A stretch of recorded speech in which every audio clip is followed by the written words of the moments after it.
पूर्वोत्तर भारत के लोगों पर हमले की घटनाएं बढ़ती जा रही हैं, जिसकी देश भर में चर्चा हो रही है।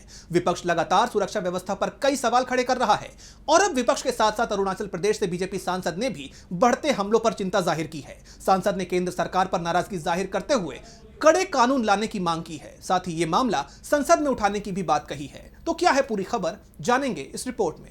दिल्ली समेत उत्तर भारत के कई राज्यों में एक बार फिर पूर्वोत्तर लोगों पर हमले की घटनाएं बढ़ने लगी हैं, जो इस वक्त काफी सुर्खियों में बनी हुई हैं। इस तरह की लगातार कई घटनाएं सामने आ रही हैं, जो कानून व्यवस्था पर सवाल खड़े करती हैं और अब खुद बीजेपी सांसद ने इन घटनाओं पर चिंता जाहिर की है। दरअसल अरुणाचल प्रदेश से बीजेपी सांसद तापेर गाव ने दिल्ली में पूर्वोत्तर राज्यों के लोगों की सुरक्षा को लेकर चिंता जताई है और कहा है कि नस्लीय भेदभाव तथा उनके खिलाफ हमलों की घटनाएं सामने आती रहती हैं। दिल्ली में भी ये लोग सुरक्षित नहीं हैं। उन्होंने ये भी कहा कि मामला संसद में उठाया जाएगा। साथ ही सरकार से यहाँ के लोगों की सुरक्षा के लिए मजबूत कानूनी फ्रेमवर्क पर विचार करने की अपील भी की।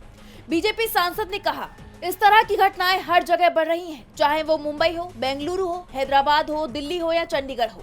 हमारे पूर्वोत्तर क्षेत्र के लोगों को भी ये महसूस होना चाहिए कि वो भारत के नागरिक हैं।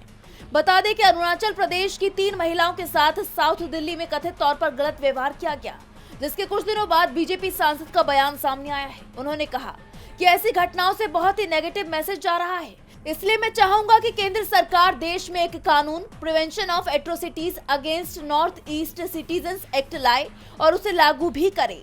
सबसे बड़ी बात तो ये है कि ये बीजेपी के सांसद हैं और दिल्ली और केंद्र में दोनों जगहों पर बीजेपी ही सत्ता में है, जिससे ये साफ है कि इस बार सवाल बीजेपी के अंदर से ही उठ रहे हैं। डीबी लाइव की रिपोर्ट।